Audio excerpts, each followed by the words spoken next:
D G I S I کی تقرری کے معاملے پر وزیر اعظم اور آرمی چیف کی طویل نشست۔ وفاقی وزیر فواد چوہدری کا کہنا ہے کہ وزیر اعظم اور آرمی چیف میں اتفاق ہے کہ نئے D G I S I کی تقرری کے لیے قانونی طریقہ کار اپنایا جائے گا۔ D G I S I کی تقرری میں اتھارٹی وزیر اعظم ہیں۔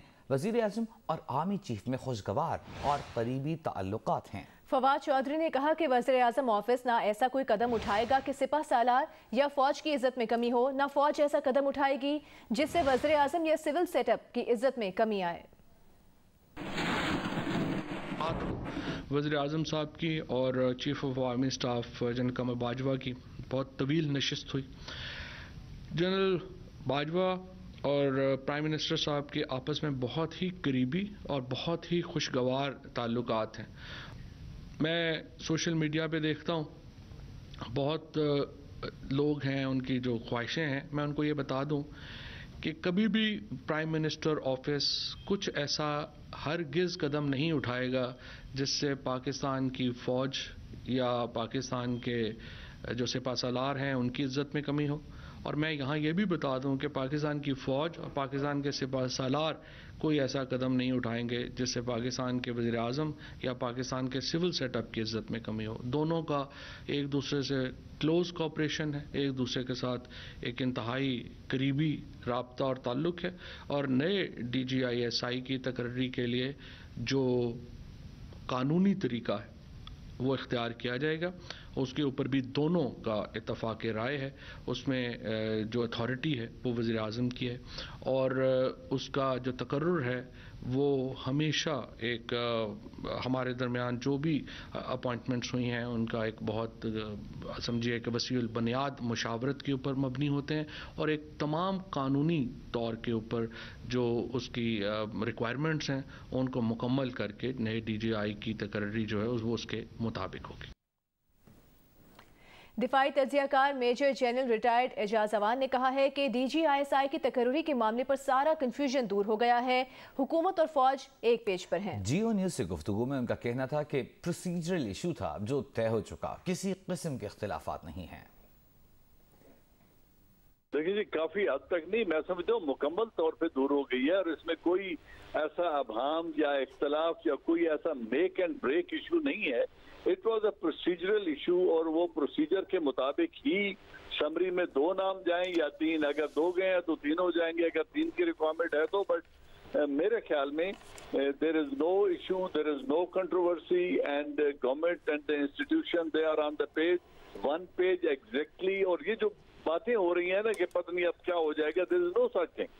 پروسیجرل ایشو تھا، سیٹل ہو چکا ہے آج، یا ابھی میرے خیال میں آج ہی شاید، if at all it's an issue of summary, I am not sure it should be out today۔ ہمیشہ آرمی چیف ہی پروپوز کرتے ہیں، اور prime minister quite often agrees۔ there is seldom any occasion کہ پرائم منسٹر کہے یہ نہیں میں ان کو لگانا چاہتا ہوں، تو اس میں ہمیشہ اتفاق رائے سے ہی ہوتا ہے۔ اب بھی ایسا ہی ہوگا، اور یہ کوئی ایسا کنٹروورشل ایشو بنے گا نہیں۔ اس کو میرے خیال میں ضرورت سے زیادہ اچھال دیا گیا ہے۔ انسٹیٹیوشن اپنا پرفارم کر رہا ہے، ڈائریکشنز وہی ہیں جو پرائم منسٹر اور آرمی چیف نے دے دی ہیں۔ اب اس میں ڈی جی آئی نے ایک دن تو جانا ہوتا ہے، اور ابھی جنرل فیض حمید کی command was crucial and critical, کیونکہ ان کو پروموٹ ہوئے کافی عرصہ ہو گیا۔ اب ان کے پاس 1 سال کا وقت ہے، اور 12 مہینے کی کمانڈ نیکسٹ رینک کے لیے بہت ضروری ہوتی ہے، ایکٹیو فارمیشن کو کمانڈ کرنا۔ یہی آرٹ آف جنرل شپ ہے، اور یہی پروفیشن کی ضرورت ہے۔ تو یہ بالکل رائٹنگ آن دا وال تھی کہ اس نے پوسٹنگ میں ہونا ہی ہونا ہے۔ اس میں کوئی ایسی اختلاف والی بات تلاش کرنا یا یہ سوچنا کہ جی نیچے انڈر کرنٹس کوئی ہوں گے، ایسی کوئی بات نہیں۔ اور اب رخ کریں گے سیاسی محاذ کا جو گرم سے گرم تر ہوتا جا رہا ہے۔ تحریک انصاف کے رہنما جہانگیر خان ترین نے کہا ہے کہ الیکشن سے 6 مہینے پہلے انہیں غلط اور فضول فیصلے سے نااہل کیا گیا۔ جہانگیر خان ترین نے کہا کہ پی ٹی آئی حکومت بننے کے بعد انہیں باقاعدہ سازش کے تحت عمران خان سے الگ کیا گیا۔ لودھرا میں کارنر میٹنگ سے خطاب میں جہانگیر ترین نے کم سیٹوں کے باوجود پنجاب میں پی ٹی آئی حکومت بننے کا کریڈٹ خود کو دیا۔ میں نے 8 سال دن رات محنت کی، اور جب آخر میں الیکشن سے میرا خیال ہے 6 مہینے پہلے ایک بہت ہی गलत फैसले से, फजूल फैसले से मुझे नाअहल कर दिया गया, उसके बावजूद मैंने नहीं छोड़ा इमरान खान का। इलेक्शन हुई, कुछ सीटें कम हुई थी, फिर आप सबको किस्सा पता है, फिर जहाज चला, अल्लाह का शुक्र। हमारी नून से 8 सीटें कम थी, 23 आजाद जीते थे, 23। उसमें से कोई हमारी पार्टी के टिकट ना दिए हुए लोग थे, कोई नौजवान और थे, कोई बिल्कुल नए लोग थे। अल्लाह शफीक खान साहब ने कहा ये पंजाब के बगैर हमारी हुकूमत का कोई फायदा नहीं। एक मुझे मैसेज आया, मैंने सिर्फ वापस लिखा आप फिक्र मत करें, मेरे पे छोड़ दें। एक बाकायदा साजिश के तहत मुझे खान साहब से अलग करने की कोशिश की गई और मुझे अलग कर दिया। फिर उस साजिश, उनको पता था कि जब तक हम इसके ऊपर पूरा इंतकाम नहीं करेंगे, इसको हम ख़त्म नहीं करेंगे, तो ये हमारे लिए ख़तरा है। और उन्होंने 1.5 साल ही मेहनत की, 1.5 साल। जिस तरह से मेरे पीछे गए ये लोग, पाकिस्तान की तारीख में नहीं है कि कोई हुकूमत किसी एक आदमी के पीछे थी गई। और LNG के हवाले से परेशान कुन खबरें आ रही हैं। अक्टूबर के लिए LNG की कीमत में इजाफा कर दिया गया है।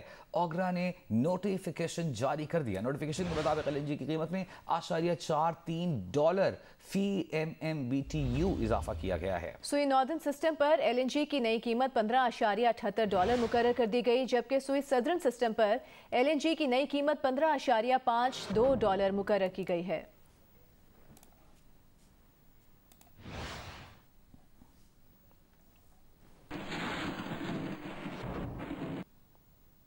और मुल्क में सर्दी में गैस का शदीद बहरान पैदा होने का खदशा है, क्योंकि पाकिस्तान LNG लिमिटेड को LNG की सप्लाई के लिए आलमी कंपनीज की तरफ से कोई जवाब नहीं मिला। दिसंबर और जनवरी में 8 LNG जहाज़ों की सप्लाई के लिए एक भी बोली नहीं आई। पेट्रोलियम डिवीजन के ज़राए का कहना है कि ऐसा पहली बार हुआ है कि पाकिस्तान LNG लिमिटेड को कोई भी बोली मौसूल नहीं हुई। इसी दौरान ये खबर सामने आई कि LNG कार्गोज की सप्लाई के लिए बोली न मिलने के बाद वफाकी हुकूमत ने सर्दियों में LNG की कमी को फर्नेस ऑयल दरामद करके पूरा करने का फैसला किया है। वफाकी वज़ीर तवानाई हमाद असर ने कहा है कि सर्दियों में घरेलू सार्फिन, पावर सेक्टर और बरामदी सनतों समेत फर्टिलाइजर सेक्टर को बिला तातुल गैस फराहम की जाएगी।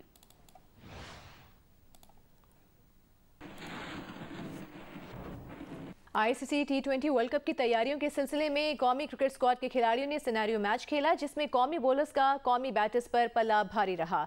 न टॉप ऑर्डर को टारगेट तक पहुंचने दिया, न मिडिल ऑर्डर को हदफ पूरा करने का मौका दिया। LCCA ग्राउंड में कौमी क्रिकेटर्स ने सेशन का आगाज रिवायती ड्रिल्स के साथ किया, जिसके बाद खिलाड़ियों को अहदाफ दिए गए। दोनों सेशंस में बॉलर्स बैटर्स पर छाए रहे। पहले हिस्से में टॉप ऑर्डर को 15 ओवर्स में 150 रन का हदफ मिला। कप्तान बाबर आजम और रिजवान समेत दीगर खिलाड़ी नाकाम रहे। तहाँ मोहम्मद हफीज ने उम्दा बैटिंग की। शाहीन शाह अफरीदी, इमाद वसीम, हसन अली, शादाब खान और हारिस रऊफ ने 15 ओवर्स में सिर्फ 106 रन दिए। दूसरे सेशन में मिडिल ऑर्डर बैटर्स को 12 ओवर्स में 102 रन बनाने थे। बॉलर्स मोहम्मद हफीज, उस्मान कादिर, मोहम्मद नवाज, मोहम्मद वसीम जूनियर और शाहनवाज दहानी ने 12 ओवर्स में 100 रन दिए। इमाद वसीम 38 और मोहम्मद हफीज 30 रन बनाकर नुमाया बैटर्स रहे। कौमी खिलाड़ी बुध को आराम करेंगे। जुमेरात को दूसरा सिनेरियो मैच खेला जाएगा। 15 अक्टूबर को पाकिस्तानी स्क्वाड UAE रवाना हो जाएगा। पाकिस्तान क्रिकेट टीम के साबिक कप्तान जावेद मियाँदाद का कहना है कि T20 वर्ल्ड कप में भारत के खिलाफ मैच में हर खिलाड़ी को अपनी जिम्मेदारी का एहसास करना होगा। भारत जैसी टीम को शिकस्त देने के लिए मुस्तकिल मिजाजी की जरूरत है।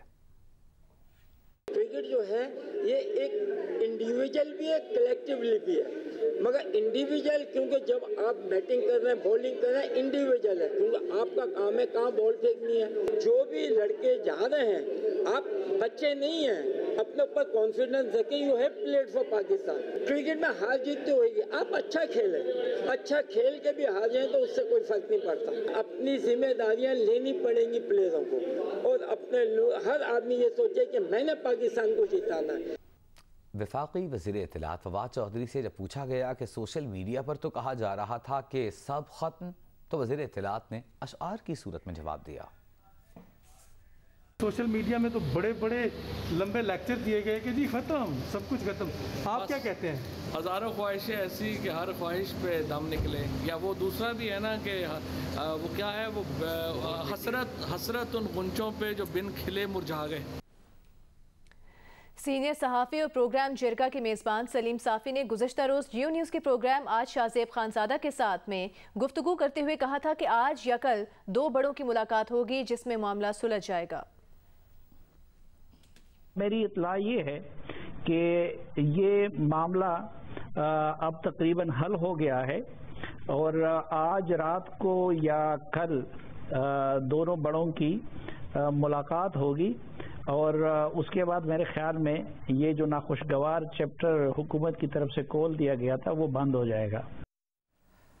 अहम खबर आपको देंगे। नैब तरमीमी ऑर्डिनेंस को बुनियाद बनाकर LNG रेफरेंस के मुल्जिमान ने बरीयत की दरखास्तें दायर करने का फैसला कर लिया। शाहिद खाकान अब्बासी के शरीक मुल्जिमान ने तरमीमी ऑर्डिनेंस के बाद रेफरेंस खारिज करने की इस्तदा कर दी। शरीक मुल्जिम के वकील ने कहा कि नैब तरमीमी ऑर्डिनेंस के तहत बरीयत की दरख्वास्त दायर करेंगे। निजी एयरलाइन के CEO चौधरी असलम ने बतौर प्राइवेट शख्स रेफरेंस से नाम निकालने की इस्तदा की।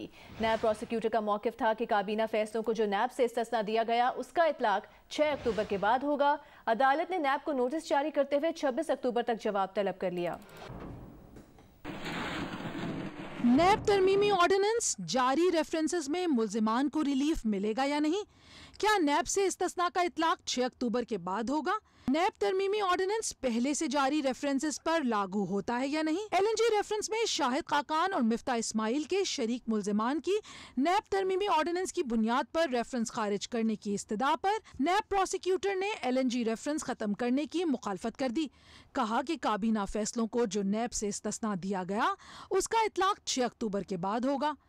दूसरी जानिब शरीक मुल्जिम के वकील ने कहा कि नैब ऑर्डिनेंस के सेक्शन B के मुताबिक केस नहीं बनता, तरमीमी ऑर्डिनेंस के तहत बरीयत की दरखास्त दायर करेंगे। जियो न्यूज़ से खुसूसी गुफ्तगू में माहिर कानून और साबिक चेयरमैन सेनेट वसीम सज्जाद ने नैब प्रोसिक्यूटर के मौक़िफ़ से इख्तिलाफ किया। ये दुरुस्त नहीं लगता क्योंकि कानून के अंदर लिखा हुआ है कि पेंडिंग जो केसेस हैं उनको किस तरह से उनको डील किया जाएगा। वसीम सज्जाद ने कानून में इबहाम की निशानदही करते हुए कहा, तो उसी शिक में लिखा हुआ है कि अगर कोई चीज़ उनके दायरा इख्तियार में नहीं आती तो वो फिर जो पेंडिंग मामलात होंगे वो मुतल्लिका महकमों को या कोर्ट्स को ट्रांसफ़र हो जाएंगे। इबहाम ये आएगा कि कौन फैसला करेगा कि क्या ये ट्रांसफ़र होगा, कहाँ पे ट्रांसफ़र होगा, किसके पास जाएगा, क्या कोई शख्स जो इसके केस भुगत रहा है वो बिल्कुल बरी हो जाएगा या वो किसी इदारे के पास चला जाएगा। यहाँ पे कोई उसकी वजाहत नहीं की गई। हाल ही में एक प्रोग्राम में गुफ्तगू करते हुए अटॉर्नी जनरल ऑफ पाकिस्तान का कहना था कि तरमीमी ऑर्डिनेंस में पब्लिक ऑफिस होल्डर के लिए एक शिक प्रोसीजरल लैप्स की है। पब्लिक ऑफिस होल्डर्स के लिए एक इसमें शिक आप देखें है वो प्रोसीजरल लैप्सेस की है। अगर उससे किसी तौर पे ज़ाती फ़ायदा खुद या किसी और को नहीं पहुंचाया गया तो वो इसके परव्यू से बाहर निकल जाएगा। बट अदरवाइज अगर इलीगल कोई काम हुआ है या इख्तियारात का नाजायज़ इस्तेमाल हुआ है पैसा बनाने के लिए, वो इसकी जुरिसडिक्शन में रहेगा जैसे पहले था।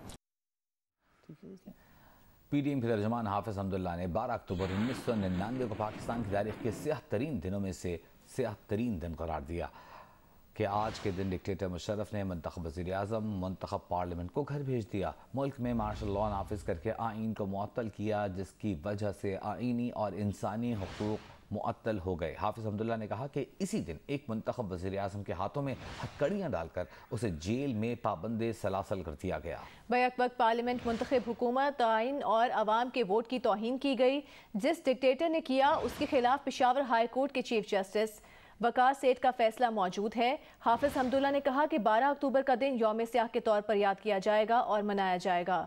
डिक्टेटर मुशर्रफ ने मीडिया की आज़ादी सल्ब की जिस नैब जैसे इंतकामी इदारे से उसको जन्म मिला।